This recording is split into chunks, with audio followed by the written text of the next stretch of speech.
¿Cómo te yo?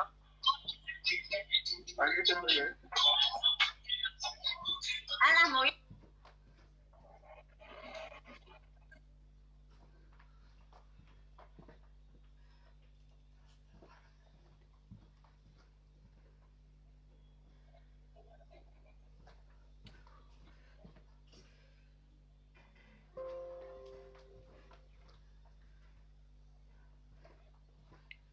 Hola, hola, ¿me escuchan? Hola doctor, lo escuchamos acá, Diego de Holiday, bienvenido a este webinar. ¿Cómo están? ¿Bien? Ahí por el chat te van a empezar a responder que están bien, ellos no tienen el micrófono habilitado. Bueno. Rápidamente, Carlos, te doy la bienvenida al webinar de Holiday para el día de hoy, sábado. Doctor Carlos Mucha, todos seguramente lo conocen. Perfecto. Yo no estoy viendo el tema del chat, pero no importa igual, ¿no? Yo te voy, se escucha perfecto y se te ve perfecto, así que solo tendrías que comenzar a compartir la pantalla con la presentación. Se te ve muy Dale. bien. Se ve la Aprovecho mientras vos vas compartiendo la pantalla, yo aprovecho para saludar a toda la gente que está conectada de Latinoamérica en este sábado 18 de abril. Muchas gracias a todos por estar ahí. Mi nombre es Diego Gómez, soy el responsable de marketing del laboratorio. Así que le doy la bienvenida a toda la gente de México, Bolivia, Colombia, Chile, Perú, Uruguay, Ecuador, España, Venezuela, que hoy nos están acompañando en esta transmisión. Ya somos 270 conectados, más toda la gente que también nos está siguiendo en el vivo de YouTube. Así que nuevamente le doy las gracias a todos y nuevamente le doy las gracias al doctor Mucha.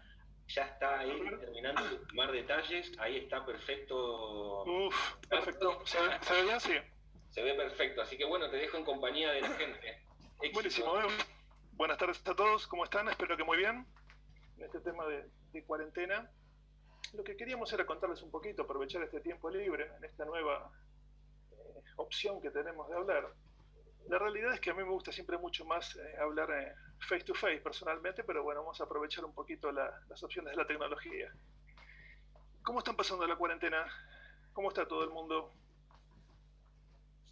Más o menos. La realidad es que esto de la cuarentena parece más una cárcel que otra cosa para la gran mayoría, pero bueno, es lo que tenemos. Y en esta cuarentena la realidad es que vamos a encontrar o ver diferentes cosas. Uno se va a dar cuenta de que encerrado 24 horas con la familia empiezan a aparecer algunas cosas. Uno se da cuenta de la importancia de mandar a los chicos a la escuela. Una compañera de Sí, yo sé. El micrófono porque saltan todos ahí, si no. Uno se da cuenta, como les decía también, que a veces estar tan encerrado genera algún tipo de pelea o de discusiones, por la mayoría de los casos por tonterías, pero es lo que pasa después de estar tanto tiempo encerrados. Y también los propietarios se pueden dar cuenta de cosas que normalmente no ven. Muchas veces el tiempo que la gente comparte con sus mascotas es corto en el día. En cambio ahora, estando 24 horas todo el día con las mascotas, puede notar algunas cosas que antes no notaba. Por ejemplo, que respire mal. A veces podemos tener animales con dificultad respiratoria como este, en donde la señora se da cuenta que el perro tiene algún tipo de inconveniente y respira realmente mal.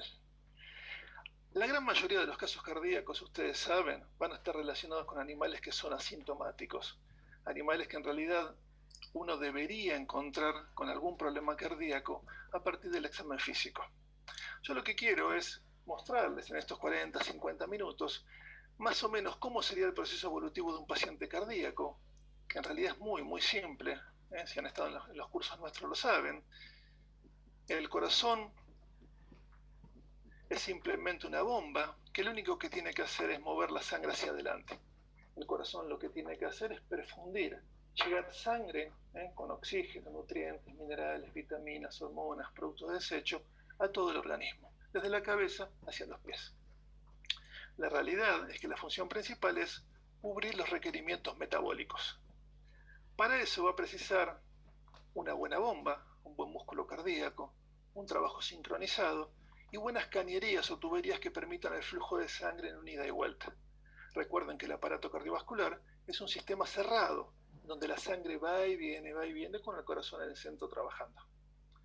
Es lo mismo que regar el jardín en sus casas, con la única diferencia es que regar el jardín es un sistema abierto, en donde el agua sale por un extremo, mientras que el aparato cardiovascular, lógicamente, es un sistema cerrado.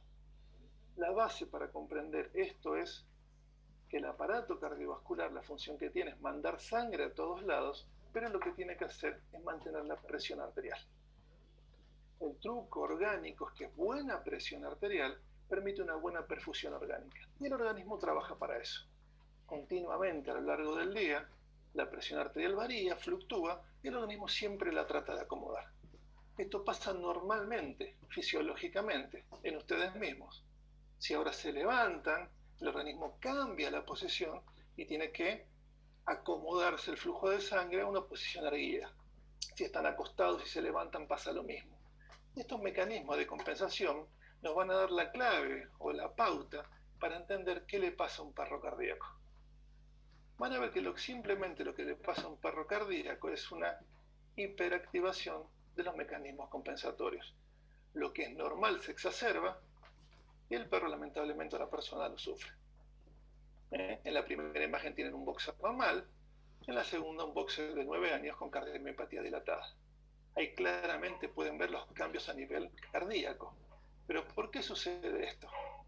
Dijimos que la función principal del aparato cardiovascular era irrigar, llevar sangre a todos lados. Para eso necesita mantener la presión por un montón de mecanismos. Básicamente actividad simpática si la presión baja, parasimpática si baja, quimiorreceptores, flujos de sangre, regula el volumen según necesidad. A veces el organismo necesita juntar líquido, en otros casos necesita eliminar más líquido, hormona antidiurética o vasopresina, factor natriurético, regulación a largo plazo mediada por la aldosterona, de la que vamos a hablar al final de la charla un poco también. Y el problema es que cuando el perro tiene un problema cardíaco, estos mecanismos se van a activar. Y cuando se activan estos mecanismos cardíacos, compensatorios, en un comienzo es bueno, porque el corazón que empieza a fallar, los mecanismos lo compensan para que siga trabajando. Pero lo que va a suceder es que crónicamente activados van a dilatar las cámaras cardíacas, adelgazar las paredes, el corazón trabaja más rápido para compensar su problema y lamentablemente llega a un punto que esa hiperactivación de los mecanismos compensatorios hacen que la bomba comience a fallar. Y cuando empieza a fallar la bomba, el organismo tiene que cambiar su estructura. Cuando empieza a fallar el corazón, el organismo tiene que ver qué va a hacer, porque no va a haber sangre para todos. Y comienza un proceso de selección. Y básicamente la sangre se va a enviar como prioritaria a la cabeza o al corazón. Recuerden esto, porque el lunes cuando hablemos de síncope, van a ver qué es lo que sucede en un paro cardíaco. Cuando el animal empieza a tener actividad física, no puede mantener el flujo de sangre a la cabeza y cae. Básicamente lo que va a hacer el organismo es mandar sangre a la cabeza o al corazón. El resto del cuerpo va a estar hipoperfundido. Por eso es común que tengan animales con hipoperfusión renal y aumento de urea y creatinina, pérdida de masa ponderal, o que como el corazón ahora no puede mover la sangre hacia adelante, lamentablemente las mangueras van a acumular la sangre, aumenta la presión y ese animal va a tener una transudación de líquido. Los órganos comienzan a transpirar. Entonces voy a tener que si el problema es un problema derecho, voy a tener congestión abdominal, hepatomegalia, esplenomegalia y ascitis. Por eso se forma un trasudado. Y si el problema es izquierdo, retrógrado, lo que voy a tener es que el animal va a tener aumento de la presión venosa pulmonar, los vasos pulmonares se ingurgitan, se ponen gorditos, comienzan a transpirar, a trasudar, y ese animal tiene edema de pulmón. Realmente la fisiología del problema cardíaco es muy simple si uno lo ve así. Ejemplo, si tengo un paciente que sufre lamentablemente una cardiopatía congénita, como en ese caso una displasia tricuspidia, la sangre va a volver continuamente hacia la aurícula derecha. Y cuando la sangre del abdomen quiera volcarse a la aurícula derecha por la vena cava caudal, no lo va a poder hacer fácilmente. aumenta la presión venosa y ese animal lo que va a tener es un signo congestivo retrógrado, es decir, ascitis. Si el problema fuese izquierdo, ejemplo, una cardiomiopatía dilatada, lo que vamos a tener es lógico, una falla anterógrada, una falla retrógrada, y ese animal lamentablemente va a terminar, como vamos a ver en un ratito, así, con caquexia. Lo más común en la patología cardíaca más común es la insuficiencia valvular mitral. Si tengo un perro que tiene un problema en la válvula mitral, la sangre vuelve hacia la aurícula izquierda. La presión en la aurícula izquierda aumenta, repercute en las venas pulmonares, y lo que voy a tener es que el perro tiene un signo congestivo, como vimos al comienzo. Es realmente muy fácil. Realidad. ¿Es fácil que un perro tenga un problema cardíaco? Si tomo estadísticas, lo que sé es que el 10% de la consulta en la clínica son problemas cardíacos. Pero ese 10% se transforma terriblemente cuando el animal aumenta con la edad. Y básicamente voy a tener dos patologías cardíacas. Una insuficiencia valvular, un problema mecánico mitral, o un problema de una cardiomiopatía dilatada. La insuficiencia mitral es muy fácil de entender desde el punto de vista anatómico. La válvula mitral se encuentra ubicada entre la aurícula y el ventrículo izquierdo. Y lo que tiene que hacer es permitir el pasaje de sangre hacia el ventrículo y cerrar perfectamente para que el ventrículo se llene de sangre y la sangre se expulse por la aorta. Básicamente es una puerta de dos hojas que tiene que abrir y cerrar perfecto, abrir y cerrar perfecto. Una válvula mitral normal cumple su función. Es perfecta, es lisa, brillante y está bien sujeta por los músculos papilares. Vean todo el aparato de sujeción de las válvulas mitrales. Esta es una válvula normal.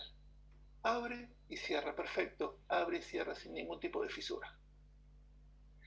Esta enfermedad, con diferentes nombres, endocardiosis, fibrosis, degeneración mixomatosa, insuficiencia, van a ver que la causa es desconocida y que afecta principalmente a animales de porte pequeño. Al final les voy a mostrar la incidencia en Latinoamérica en un trabajo que hicimos y que presentamos el año pasado. Bien lo que sucede ahora. La válvula mitral, que abría y cerraba perfecto, en este caso no puede cerrar por el engrosamiento. La puerta pierde la capacidad de coaptación. Lógicamente va a haber un reflujo de sangre hacia la aurícula izquierda, como vimos recién. No se sabe la causa, pero lo que se sabe es que afecta principalmente el colágeno, la estructura valvular. Una válvula mitral normal son un montón de fibras de colágeno bien compactas. La válvula empieza a sufrir un proceso de separación de las fibras, una infiltración ahí en color azul de mucopolisacáridos, y lo que termina es siendo una gran formación de mucopolisacáridos deformando la válvula. De ahí que el nombre sea degeneración valvular mixomatosa. Es la patología cardíaca número 1 en los perros. Es la patología más fácil de entender y es la patología más frecuente. Siempre dijimos una proporción de 80-20 con la dilatada. Van a ver al final que eso cambió. La clave de esto es la auscultación. Uno lamentablemente en su cabeza piensa en un perro cardíaco descompensado. El truco de esto es auscultar el perro. Todos los perros con insuficiencia mitral presentan soplo. En Latinoamérica no tenemos muchos de estos. King Charles Cavalier Spaniel, que es un animal con una alta tendencia a la enfermedad cardíaca, pero por suerte tenemos muchos de estos. Estos van a ver que son la raza número 1 en el caso de la insuficiencia valvular mitral, y es una enfermedad típica de animales de pequeño porte, poodle, malteses, shih tzu, mestizos también. Es una enfermedad que a los 9 años casi el 40% de los perros presenta un soplo, y a los 13, 14 años es más fácil que tenga un soplo, estadísticamente hablando, un perro de menos de 20 kilos que no lo tenga. Hay que tener en cuenta que la insuficiencia valvular mitral afecta a la válvula lógicamente mitral, pero en un 30-33% de los casos voy a tener animales con insuficiencia bivalvular, tanto mitral como tricuspidia. Después vamos a hablar un poquito de esto en terapéutica. Esta patología se caracteriza por un aumento del atrio y las fibras del atrio comienzan a separarse, a estirarse. Y la separación de las fibras o la fibrosis del atrio pueden hacer que ese perro tenga arritmias, normalmente supraventriculares. Lo que están viendo ahí en el primer trazado superior es un perro normal con una arritmia sinusal. El segundo trazado es una taquicardia. El animal compensa trabajando más rápido.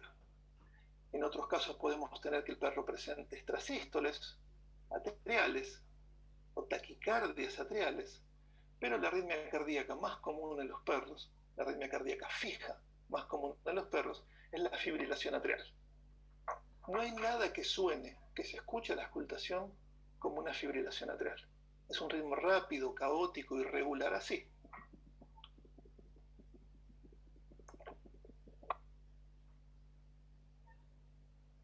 En el examen radiológico voy a encontrar lo que tengo que encontrar. Sobrecarga de volumen, aumento del área de aurícula izquierda, elevación traqueal, signos congestivos. Relación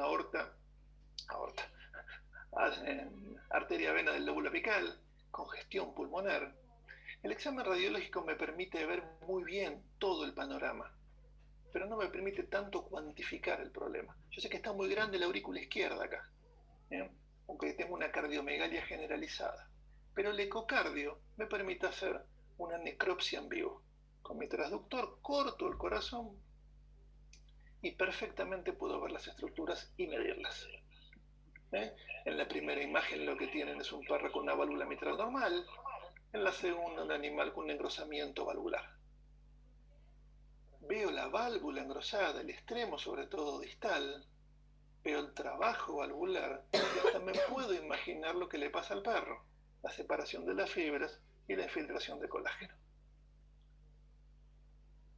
Ahí por medio de un Doppler puedo ver el reflujo de la válvula y lo que estoy viendo en realidad ahí es la turbulencia de la sangre volviendo hacia la aurícula izquierda, el reflujo turbulento. Es decir, que lo que estoy viendo es lo que ausculto como un soplo. Dijimos que la insuficiencia valvular va a provocar un aumento de la aurícula izquierda y voy a tener mayor riesgo de edema de pulmón cuando más presión tengo en la aurícula izquierda que repercuta en las venas pulmonares. Me puedo medir esa relación, es decir, que el ecocardio me va a permitir ver y mensurar el problema. Tengo un perro con insuficiencia valvular mitral, o también puedo tener un perro con insuficiencia valvular mitral y conjuntamente insuficiencia tricuspidia, una insuficiencia bivalvular. Como resumen de esto, es la patología cardíaca más frecuente, típica de animales de pequeño porte, y al final les quiero mostrar las estadísticas en Latinoamérica en un trabajo de casi más de 5.000 animales. La otra patología es un poco más complicada. Una cosa es que un perro tenga un problema mecánico valvular y otra cosa es que sufra lamentablemente un problema en donde el enemigo se va comiendo el corazón por dentro. Y el animal termina con un corazón que parece una pelota de fútbol, un balón, y totalmente dilatado. Esto sería una cardiomiopatía dilatada, una afección primaria del músculo cardíaco que dilata el corazón. Y que van a ver que deforma geométricamente el corazón y esos animales crónicamente van a tener insuficiencia valvular mitral secundaria a la cardiomiopatía dilatada. La complejidad la da que los perros con insuficiencia mitral en cualquier estadio de la insuficiencia valvular van a presentar un soplo audible, mientras que los perros con cardiomiopatía dilatada no presentan nada hasta que se descompensa. En una de nuestras charlas siempre decimos que hay una diferencia también en el vínculo de la gente con el animal. El perrito de pequeño porte es muy pegado a la gente, en cambio el perro de porte grande, típico de dilatada, boxer, doberman, labrador, golden, pastor alemán, son animales que generalmente viven afuera y tienen un vínculo no tan estrecho con la gente. Esta patología se caracteriza entonces por una causa también desconocida, animales de porte grande, y estadísticas se las comento al final. Vean el músculo cardíaco normal. Este músculo hace tres cosas: se contrae, se relaja y conduce el impulso eléctrico. Contracción, relajación y conducción. Este músculo lamentablemente se transforma en eso, en dilatada. en fibras estiradas, en una fibrosis entre las fibras miocárdicas, que hacen que el corazón se contraiga menos, se relaje menos y que lamentablemente toda la fibrosis intervenga en los procesos de conducción, favoreciendo la presencia de arritmias. Estos perros mayoritariamente y estadísticamente, se los muestro al final, van a tener signos. No siempre el propietario se lo tiene.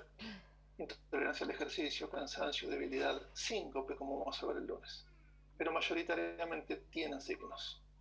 Estos perros, el estado general es pobre, la perfusión periférica es mala por la falla sistólica. A la auscultación uno puede notar taquicardia y arritmias, y puede notar que la auscultación no siempre coincide con la auscultación cardíaca, no coincide con el pulso femoral. Ejemplo típico de arritmias. Y el pulso femoral muchas veces es difícil de captar por la falla inotrópica. Animales comienzan a perder peso, hay un adelgazamiento progresivo, juegan un montón de factores, hasta factores inflamatorios en este proceso. Animales con dificultad respiratoria, disnea. El propietario puede notar la dificultad respiratoria en la casa. Animales que se van consumiendo, perdiendo masa y respirando mal. Animales con mala perfusión periférica. ¿Por qué? Por la gran vasoconstricción periférica que hablamos en un comienzo. La prioridad de este animal es mandar sangre a la cabeza y al corazón. Lo que menos le interesa son las encías. Entonces tiene una gran vasoconstricción periférica y el tiempo de llenado capilar va a ser lento. Los exámenes complementarios van a mostrar lo que tienen que mostrar. Una gran sobrecarga de volumen, corazones muy grandes, elevación traqueal. Siempre analicen algo. ¿Puedo hacer un examen radiológico en este perro? ¿Este perro está medianamente compensado para hacer un examen radiológico? Son cosas para analizar. Estos perros van a tener taquicardia compensatoria. La activación del sistema simpático es compensatoria. La fibrilación atrial, les dije que era la arritmia más frecuente, y muchas veces puedo tener la presencia de extrasístoles, en este caso ventriculares. Ausculten un segundo esto.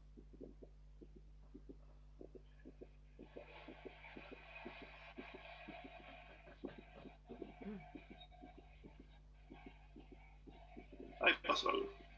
Cada tanto arritmias. En otros casos más complejos, puedo tener extrasístoles ventriculares y que desencadene una taquicardia ventricular, en este caso paroxística, o peor, una taquicardia ventricular continua que requeriría ya un tratamiento de urgencia. En estos casos el diagnóstico a nivel ecocardiográfico va a ser sobrecarga de volumen, adelgazamiento de paredes y un déficit contráctil. Yo puedo medir eso muy bien con el ecocardio, puedo ver el trabajo cardíaco, sobrecarga de volumen, baja fracción de acortamiento, diámetros camerales aumentados, adelgazamiento de paredes. La deformación del ventrículo izquierdo hace que el perro tenga una falla valvular mitral secundaria, que también lo puedo mensurar. Animales con una gran dificultad para mandar la sangre hacia el organismo, un déficit contráctil, sobrecargas de volumen bien marcadas, y muchas veces la combinación de un problema mecánico conjuntamente con un problema eléctrico, una cardiomiopatía dilatada más una fibrilación atrial que dijimos se escuchaba así.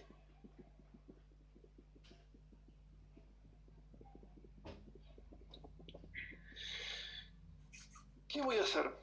Lo primero que tengo que hacer, lógicamente, es el diagnóstico. En este caso hablamos de ejemplos de animales en donde el propietario, al estar confinado en la cuarentena con los perros, nota esa dificultad respiratoria. O sea que serían animales que ya tienen signos avanzados o pasaron ya de mecanismos compensatorios a una insuficiencia cardíaca congestiva. Como regla práctica y muy fácil, siempre les digo lo mismo. El tratamiento de un perro cardíaco es un partido de Shenga.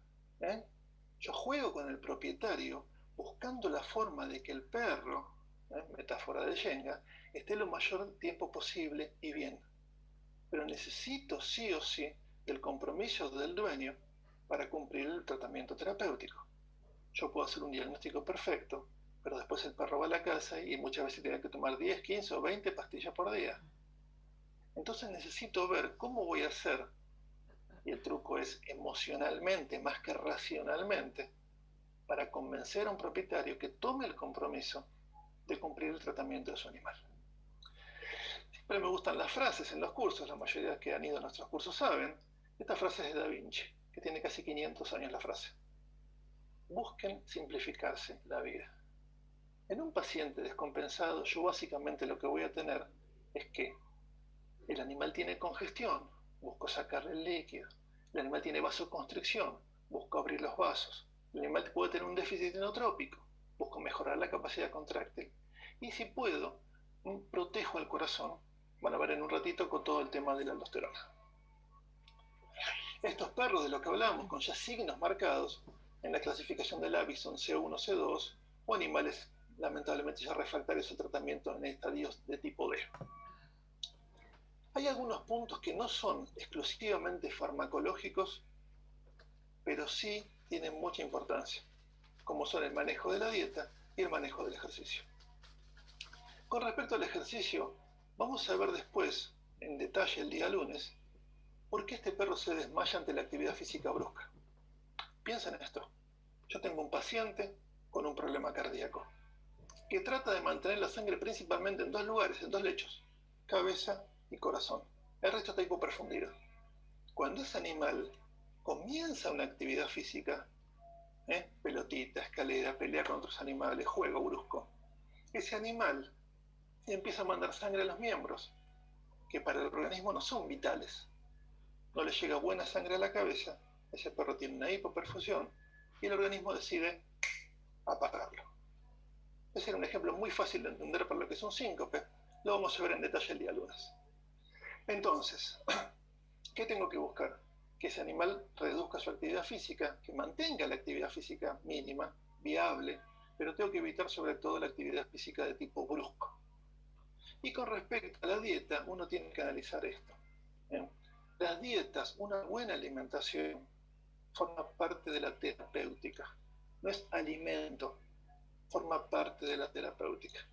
Un buen equilibrio de nutrientes mejora mucho más la función. Entonces manejo eso también. Los diuréticos van a ver que son clave en el tratamiento del perro cardíaco. ¿Por qué? Porque tengo un perro cardíaco que ya está tomando vasodilatadores, inotrópicos positivos, antiarrítmicos o lo que fuera, pero el diurético es el fármaco que me va a permitir jugar. Con el diurético yo voy a trabajar aumentando según necesidad, bajando en otros casos, y voy a ir jugando con eso.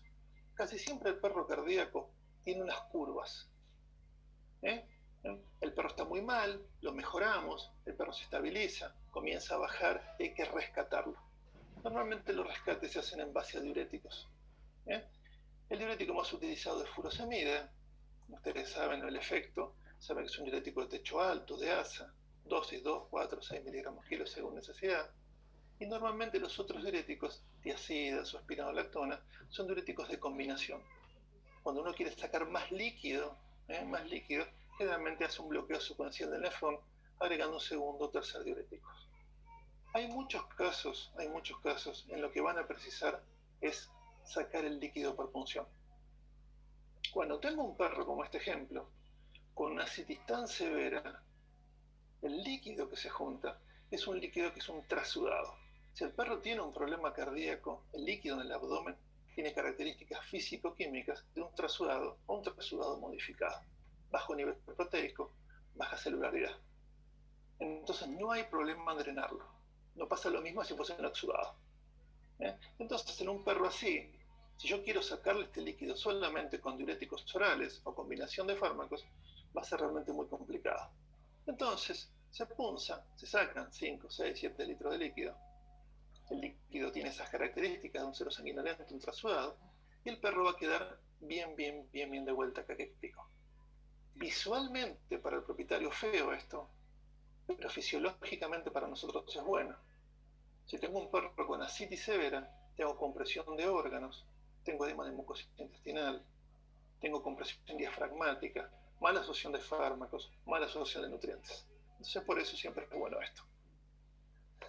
El famoso sistema renina-angiotensina-aldosterona. Les quiero hablar de esto y de algo más que estamos buscando ahora para comentar con ustedes también. Ustedes se acuerdan, la liberación de renina, la formación de angiotensina y la cascada, que era mediada por la enzima convertora. El producto final era angiotensina 2, que era un potente vasoconstrictor y favorecía la liberación de aldosterona. Se está viendo esto, hoy algunos trabajos, en humana hay muchísimos, en veterinaria hay menos, pero se está viendo que esto tiene una importancia mucho más de la que vemos nosotros, en que solamente pensamos en la vasoconstricción y la liberación de aldosterona. Yo puedo trabajar a nivel del sistema renina, angiotensina, aldosterona en dos lugares. Podría trabajar, como trabajamos en veterinaria hoy por hoy, bloqueando la enzima convertora, evitando el pasaje de angiotensina 1 a angiotensina 2 con un PRIL, o trabajando a nivel de los receptores, bloqueando los receptores AT1 y AT2 con los famosos sartanes como medicina humana. Hoy por hoy en veterinaria estamos recién por acá. Ya se está trabajando con esto también. Si yo les digo las acciones de la angiotensina 2, uno se fija normalmente en las dos primeras, libera aldosterona y vasoconstricción. La realidad es que hay mucho más cosas atrás. En un ratito les voy a mostrar un gráfico. Y la realidad es que no solamente hay un sistema renina, angiotensina, aldosterona. Lo que se sabe, porque se está estudiando muchísimo en humana, es que hay un montón de vías alternativas. Hay un contrarrenina, angiotensina, aldosterona, 1,7. Hay un efecto negativo y hay un efecto positivo. Hay diferencias entre los receptores y las estimulaciones que tienen también. La espironolactona se empezó a estudiar a ver cuál era el efecto de la unión de la aldosterona a los receptores. Uno siempre ha dicho lo mismo. Si yo corto el sistema renina, angiotensina, aldosterona, inhibo la formación de angiotensina 2. Lógicamente, si inhibo la formación de angiotensina 2, no se forma aldosterona. Pero, la aldosterona igual se va a escapar por otras vías. Esto se demostró en medicina humana y en medicina veterinaria también. Entonces lo que voy a tener es que toda la cascada de aldosterona, por una vía clásica, por un escape, va a provocar principalmente la unión de la aldosterona a receptores miocárdicos, favoreciendo la fibrosis, cambios electrolíticos y aumentando la mortalidad. Es decir, que un perro recibiendo un PRIL solito va a bloquear el sistema renina, angiotensina, aldosterona, pero el escape de aldosterona igual se va a dar. Esto comenzó en el año 1992 con estudios en medicina humana. Este es uno de los estudios más famosos, reales, en que empezaron a ver que el uso de espironolactona como cardioprotector aumentaba la sobrevida. Y este personaje que está acá es un farmacólogo canadiense, Milton Packer, que habló y redefinió lo que era la espironolactona. La redefinió como un bloqueante neurohormonal. Aparte de ahí comenzaron más estudios. Hay un estudio muy conocido en medicina veterinaria mostrando el efecto de la espironolactona como cardioprotección en los Kinshasa Cavalier Spaniel. Este es un trabajo de 2017 de Atkins, o del grupo de Atkins, y me interesa mostrarles. Esa es una tabla. El que quiere el trabajo me escribe, después la mayoría tiene mi mail. Vean los efectos que producen directos, la angiotensina 2 y la aldosterona. Vean la cantidad de cosas sobre las que están trabajando. Fibrinolisis, estrés oxidativo, ingesta de agua, estimulación de centros de sed, pérdida de potasio, congestión por retención de sodio. Es decir que estamos viendo recién una punta de un iceberg, simplemente con el tema del bloqueo a nivel de la aldosterona. Este es un trabajo, saludo para los amigos de México que ya me escribieron, que se realizó en México con el grupo de trabajo del doctor Reynoso. Este trabajo es del 2014 y es un trabajo bastante interesante en los que participamos, y es un trabajo que se hizo en la Universidad de Puebla con músculo, con tejido miocárdico de animales sanos. Y por medio de inmunohistoquímica, lo que se quiso buscar era ver si existía en el músculo del perro receptores para aldosterona. ¿Qué fue lo original de esto, lo novedoso de esto? Que era la primera vez que se realizó ese estudio en perros. Solamente se había realizado en el hombre, conejo o ratón. Este es el primer estudio que se realiza mostrando que el miocardio de perro, y se cortó miocardio ventricular izquierdo, derecho, septo interventricular, interatral y atrios, está lleno de receptores de aldosterona. Es decir, que esa aldosterona se va a unir al miocardio. Se realizó un segundo trabajo, ya en el año 2017, del mismo grupo del doctor Reynoso, en el que participamos también, e interesantemente encontró dos tipos diferentes de receptores de aldosterona. Así que estas cosas se dan también en perro, como se dan en medicina humana. Este trabajo es de medicina humana y se llama TOCAT. Este trabajo se publicó en el año 2015. ¿Y qué quería ver? A un grupo de personas le dieron un tratamiento convencional, a otro tratamiento convencional más espironolactona a dosis bajas. Y lo que se encontró es que en personas que tienen buena fracción de eyección, la espironolactona agregada provocaba una reducción en mortalidad y morbilidad muy significativa. Por eso, como pueden ver acá, es el primer agente probado con un efecto benéfico en el tratamiento de la falla cardíaca con fracción de eyección preservada. En veterinaria se publicó este año, 2020, finalmente, después de muchos años, este trabajo de Delay. Este trabajo de Delay quería ver la prevención, y este trabajo, si bien no mostró el punto de asintomáticos y gran mejora, mostró que los animales que reciben espironolactona tienen menos remodelado atrial que los animales que no lo reciben. Es decir, que la espironolactona trabaja a nivel de remodelado, en este caso de los atrios, en perros con insuficiencia valvular mitral. Ya conocen el cardial, el primero que salió, que era una combinación de alapril y espironolactona, y ahora la combinación de venacepril con espironolactona. Este es el fundamento de la combinación farmacológica, el efecto de inhibir la cascada del sistema renina-angiotensina-aldosterona con el pril, en este caso venacepril en la segunda etapa, y la espironolactona como bloqueante neurohormonal y cardioprotector. El pimovendam. El pimovendam es un fármaco que en los últimos años tuvo un auge terrible.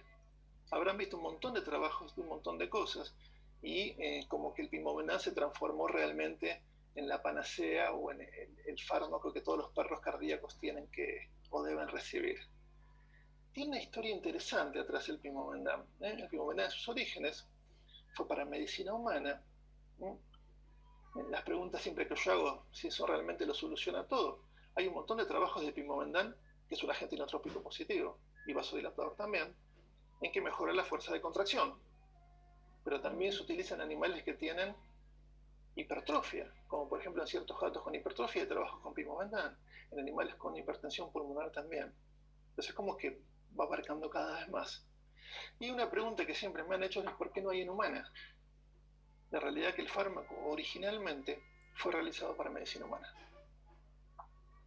Fue aprobado por FDA y Comunidad Económica Europea, pero el tiempo, ese es el trabajo, el estudio PICO en medicina humana, repito por las dudas, se mostró que el uso de pimovendam aumentaba la mortalidad en personas con falla cardíaca.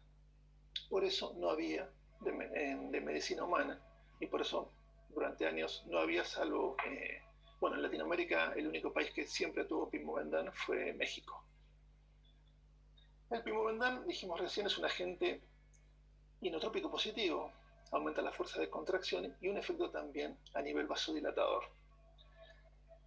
Es un fármaco que se elimina por vía básicamente hepática, entonces tiene una buena utilización para pacientes con insuficiencia renal, con dosis que van de 0,25 a 0,3 miligramos kilo cada 12 horas por vía oral.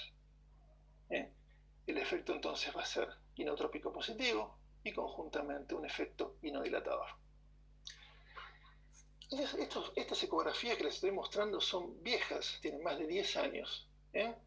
Y es simplemente, nosotros en Argentina y en Latinoamérica, salvo México, no había pimovendam. Hace 10 años traíamos pimovendam de Estados Unidos o de Europa. Y son ejemplos de animales tomando pimovendam ya hace 10 años y vean los cambios a nivel de la fracción de acortamiento con el uso de pimovendam en cardiomiopatía dilatada. Realmente los cambios son muy positivos como inotrópicos. Les quiero mostrar al final el tema de la estadística. Hicimos un grupo en el año 2001-2002, lo repetimos en el año 2017 y queríamos ver si lo que decían los libros americanos, europeos era lo mismo que lo que pasaba en Latinoamérica. Esa es nuestra hipótesis. Hicimos un trabajo entre Argentina, Uruguay, Chile y Brasil en el año 2001-2002. Vimos 1.163 animales con insuficiencia mitral. Cuando los divido en la variable sexo, machos y hembras, la proporción era igual que los americanos, 60-40.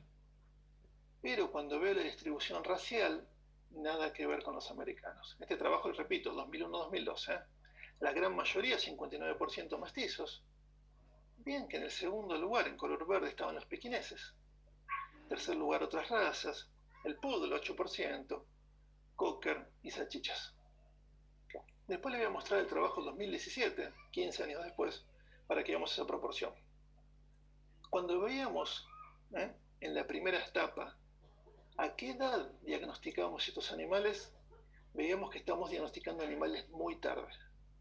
Una enfermedad cuyo diagnóstico se basa principalmente en la auscultación, la estamos diagnosticando a los 12-13 años de edad, cuando los americanos lo hacían entre los 8-9 años de edad. Eso mostraba probablemente dos cosas: o que no auscultábamos los animales, o que los perros no iban tan frecuentemente a la consulta como en Estados Unidos. Las dos cosas eran. Cuando veo la distribución en el caso de cardiomiopatía dilatada, antes tenía 1.163 animales con mitral y ahora tengo 331 con dilatada, 80-20, como Pareto. Bien marcado machos sobre hembras, casi 70-30. Vean hace 15 años, o más de 15 años, el número 1 era el Doberman. Si se acuerdan, los más grandes, antes había muchos Doberman. Pastor alemán número 2, otros, y el boxer recién entraba en el cuarto lugar. Vean que el quinto es el cocker. El cocker es un perrito problemático cardiológicamente que puede sufrir tanto de mitral como de dilatada. Animales con una edad de diagnóstico entre 7 y 8 años en media. Y con más tecnología, con más gente haciendo cardiología, con una mejor posibilidad de conexión, lo que hicimos es juntar nuevamente el grupo. Antes era Argentina, Uruguay, Chile, Brasil. Después de 15 años ya teníamos Argentina, Bolivia, Brasil, Chile, Colombia, Costa Rica, El Salvador, Guatemala, México, Panamá, Uruguay y Venezuela trabajando con un objetivo. Nuestro objetivo era simplemente ¿qué? Lo mismo. Raza, sexo, edad, y agregamos en qué estadio llegaban a la consulta, que en el primer estudio no estaba. ¿Ven la diferencia? En un año, este trabajo sigue, seguimos recopilando data para tratar de llegar más o menos a 10.000 o 15.000 animales. En este estudio de un año, encontramos 4.773 cardiópatas. Cuando los divido en porcentual, mitral y dilatada, vean la diferencia. Antes era 80-20, ahora tengo 89-11. Esto marca una tendencia que probablemente la elección de los propietarios esté más relacionado con animales de pequeño porte. Esta es la curva de a qué edad los diagnostico. Sigo estando tarde todavía, pero como agregamos al final en qué estadio llegaban a la consulta, van a ver la gran diferencia al final. Cuando veo la proporción en cardiomiopatía dilatada, sigue siendo más machos que hembras. Desapareció el Doberman. El número 1 va a ser sin raza definida. Labradores, el número 1 va a ser el boxer. El número 1, va a ser sin raza definida. Labrador y boxer. Golden, animales que antes no aparecían hace 20 años. Y veo una curva de diagnóstico con un pico entre los 10 años, pero también más temprano. Quizás lo más importante de este trabajo sea estas dos tortas que les estoy mostrando acá para finalizar. En esta primera imagen tengo la relación entre asintomáticos y sintomáticos.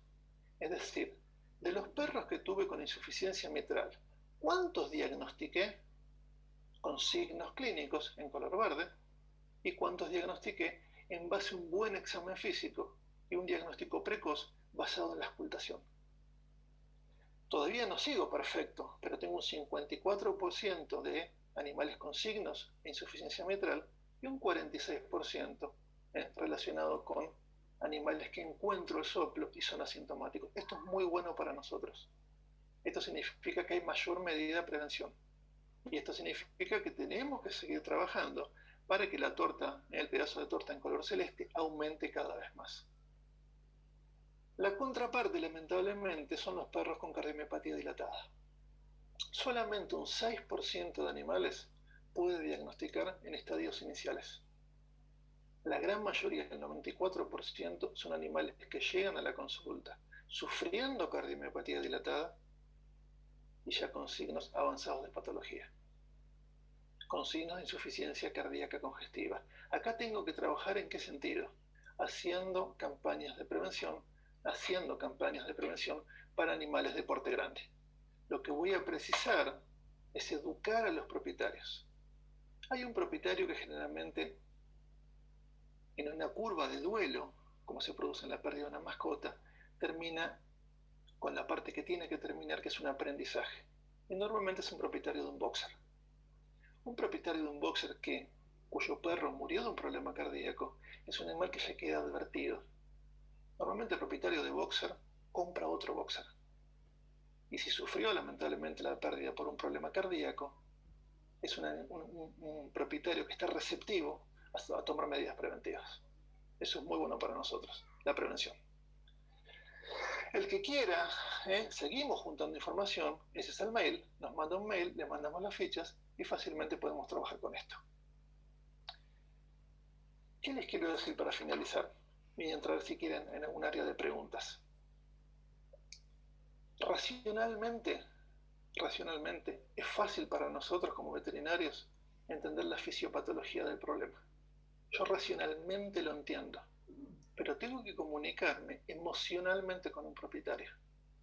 Y ese propietario tiene un vínculo muy fuerte con su animal, y lo que necesito es buscar palabras justas, llegar a la fibra justa para que el propietario entienda el problema, no sufra la noticia y que me permita trabajar junto a un propietario en conjunto para poder mejorar la calidad y la cantidad de vida. Los problemas cardíacos, lamentablemente, en personas, salvo un trasplante, o en animales, lamentablemente son cuestión de tiempo, pero también cuestión de calidad. Yo lo que debo buscar es una curva que me permita tener un paciente mucho tiempo y con buena calidad de vida. Y eso es lo que quieren los propietarios, que su perro esté bien la mayor parte del tiempo. Con esta placa lo que quiero es invitarlos a la próxima reunión del día lunes, 17 horas de Argentina. Salí más joven ahí, ¿no? Sí, salí un poco más joven, es el Photoshop. Y vamos a hablar un poquito del tema de síncope la próxima semana. Y quedo abierto a ustedes por el tema de preguntas o lo que quieran comentarme. Acá abro el chat.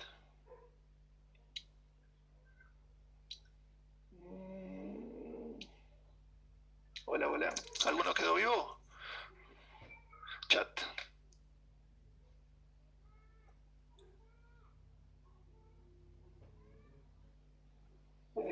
Uy, hay 500 preguntas. Hola, el mail me ponen acá. ¿El mail mío o el de mail del grupo? Esperen que lo voy a poner para atrás. Ahí tienen el mail, por cualquier cosa nos pueden escribir ahí por cualquier cosa, si quieren. Lo mismo a la gente por los papers, se me ponen ahí, perfecto. ¿En qué caso pido, Patricia, electro o ecocardio? Va a depender del perro, va a depender de lo que necesito. Si es un prequirúrgico, si es un animal que tiene signos, si es un animal que tiene alteración eléctrica, si es un animal que lo que quiero es medir las cámaras. ¿Qué criterios propones para hacer la prevención en la dilatada y aumentar el diagnóstico asintomático? Excelente. En la dilatada, uno vive en Latinoamérica, vamos a empezar por ahí. Entonces, uno lo que debería es ver qué dispone. En Estados Unidos, uno de los mejores índices para prevención de cardiomiopatía dilatada es el uso de Holter. Ya hay en Argentina un par de colegas que por suerte están haciendo Holter. Entonces yo podría diagnosticar en etapas tempranas, por ejemplo, alteraciones eléctricas, sin que el animal todavía tenga alteraciones mecánicas. En animales de porte grande, con antecedentes cardíacos o raza con predisposición, por ejemplo, Boxer, Doberman, uno podría comenzar a partir de los 4 o 5 años de edad con ciertos estudios de base, electro, ecocardio, seguimientos anuales Y de ese modo uno podría tratar de llegar antes de que el animal presente los signos clínicos. El gran inconveniente, entre comillas, ahí es la educación del propietario. Por eso necesitamos, entonces, tener muy buena comunicación con el propietario para de ese modo empezar a ver qué podemos hacer. Otras preguntas. Mucha sensación. En la etapa del LACVIN, el uso de PRIL es espironolactona en pacientes metrálicos. En B2 o C ya no hay consenso. La realidad es que el último consenso del LACVIN muestra consenso en algunas cosas y en otro hay gente que sí y gente que no. Hay dos grandes grupos ahí, esto a mi criterio, de leerlo. Un gran grupo con predisposición alta al tema del pimobendan y otro grupo con el tema, básicamente Atkins y el grupo de trabajo de Atkins, con el grupo al tema del sistema renina-angiotensina-aldosterona. Los trabajos probablemente en un futuro cercano muestren que la combinación de los dos sean realmente los mejores. Suban las grabaciones después. A nivel del miocardio, ¿cómo son los receptores para angiotensina? A nivel de miocardio, la angiotensina 2 se une a nivel de dos receptores, que se llaman AT1 y AT2. Yo estoy haciendo un trabajito con eso para ver qué pasa en perro. Básicamente los receptores que tienen más desarrollados van cambiando con la edad, con el tiempo. Hay receptores que son fetales y se pierden en la vida adulta. Son de tipo AT1 y AT2. Alguien grita y dicen silencio en los micrófonos.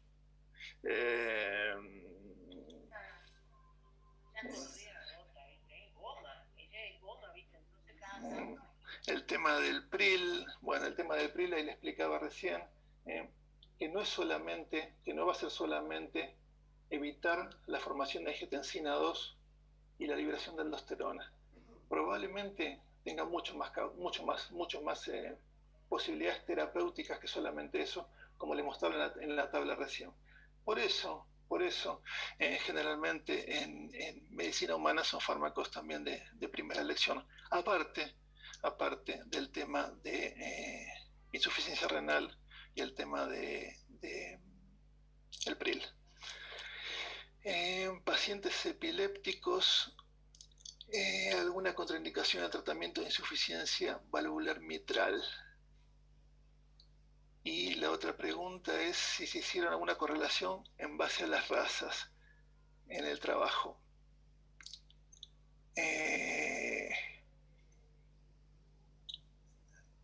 La prevalencia de la enfermedad según raza hicieron correlación con la proporción. No, porque en realidad ni siquiera hay datos fidedignos de proporción de razas en cada uno de los países. Lógicamente, uno podría pensar, las preguntas de Martín, uno podría pensar que los animales que más frecuentemente se presentan como razas poodle son los que más van a tener insuficiencia mitral porque son los que más hay y probablemente tenga cierto grado de correlación. Paciente epiléptico y contraindicaciones en mitral, vean el estado hepático, vean lo que está tomando. Si un perro ya está tomando Cardial hace 4 años sin ningún problema, ¿bajo qué argumento se recomendaría cambiar a Cardial B?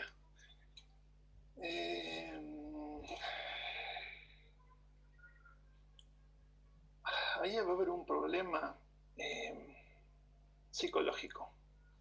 Si el paciente está tomando hace 4 años con insuficiencia mitral el Cardial, cambiarlo a un Cardial B, que teóricamente sería mejor por el tema del benacepril y por el tema de la corrección de la dosis de espironolactona, es difícil al que el propietario entienda el cambio. Y a veces, yo siempre lo apunto en las charlas, a veces pueden pasar, esto es una frase argentina, a veces pasan cosas, y lamentablemente puede pasar que el perro que venía muy bien tomando la medicación, justo lo cambie, y sin que tenga nada que ver la medicación, ese perro le pase algo, y el propietario va a pensar que el problema fue por el cambio a nivel de la medicación. Y es difícil para un propietario que no piense que el problema se suscitó por el cambio de medicación. Entre los dos, la versión del B se da una sola vez por día, el benacepril 1050, renal 50 hepático. La dosis está ajustada de espironolactona a los últimos trabajos europeos, así que sería teóricamente mejor. Ahí ya me están escribiendo que le pase las planillas del glicado, después se la mando. Ari, que está ahí. Diagnóstico dilatado en etapas iniciales. Diagnóstico de dilatada en etapas iniciales, habría que ver medición de cámara, seguimiento en el tiempo, paredes, fracción de acortamiento.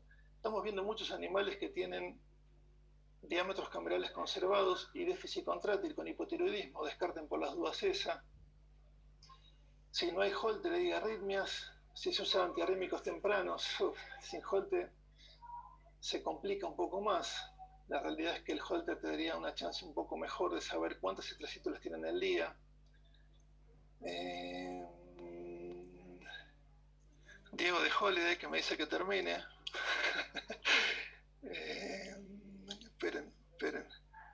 Esperen que están llegando un montón ahora. Cuando quieras avisar. Pimovendan en felinos, ya termino, no me maten. Pimovendan en felinos, el Pimovendan Rosana no está en el label, o sea, en la indicación indicada para felinos, pero se está usando para felinos. Hay trabajos en cardiomipatía hipertrófica, increíblemente hipertrófica en felinos, en que se está utilizando. Si en auscultación asintomático se empezaría con medicación, si pueden hacer estudios mejor, vean la relación aorta-aurícula izquierda, clasifíquenlo. La aldosterona tiene receptores a nivel de músculo cardíaco. Sí, la aldosterona tiene receptores a nivel de músculo cardíaco. Eso es lo que hace que se unan al músculo cardíaco y tengan el efecto que tienen. De ahí que el uso de la espironolactona tape esos receptores e impida el uso de la aldosterona. Si les puedo pasar los papers sobre el uso de espironolactona y Pimovendan, sí. Sí, mándenme un mail al que está acá, o les paso el mail mío, o me escriben al Instagram, que es Binetubet, o les mando acá en el chat el mail mío y sin problema me escriben. .com, o si quieren, más fácil todavía, mi WhatsApp. Total, estoy encerrado en la casa, no puedo salir, no puedo hacer nada. Así que el que me escriba se lo agradezco, así no mato a mi familia.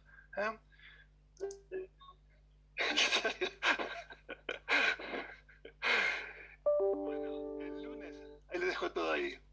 Saludo a todos los que me están saludando. Lo mandé, esperen que lo mandé en privado. Esperen que le voy a mandar a todos. Ahí va de vuelta, ya termina, no me maten. Les dejo ahí mi mail a todo el mundo, cjmocha@gmail.com, y el WhatsApp es 54911. Carlos, mientras vos anotás los datos y despedís también a la gente, les recuerdo que queda la charla grabada en nuestro canal de YouTube, así que para los que... No la vendan después, lo único. Para los que quieren volver a ver alguna placa, volver a ver la charla, por supuesto, entera, en nuestro canal de YouTube la encuentran y ahí también van a encontrar tus datos. Quedamos entonces así, les mando el último saludo a todos, gracias por los mensajes. El lunes, 17 horas, vemos el tema de síncope y yo les dejo para que vayan pensando qué tiene que ver Chuck Norris y el síncope. Buena pregunta, Un abrazo para todos, bye. Gracias, Carlos, a vos. Chau, chau. Muchas gracias a todos por haber estado y les recuerdo que los que se inscribieron para la charla de hoy automáticamente van a estar recibiendo el link para la charla del lunes con el doctor Mucha, así que no hace falta inscribirse, y los que quieran compartir la charla con algún colega, bienvenido. Esto fue todo por hoy, les agradecemos de parte de Holiday por haber estado, saludos a todos, que tengan un hermoso sábado, muchas gracias, hasta pronto.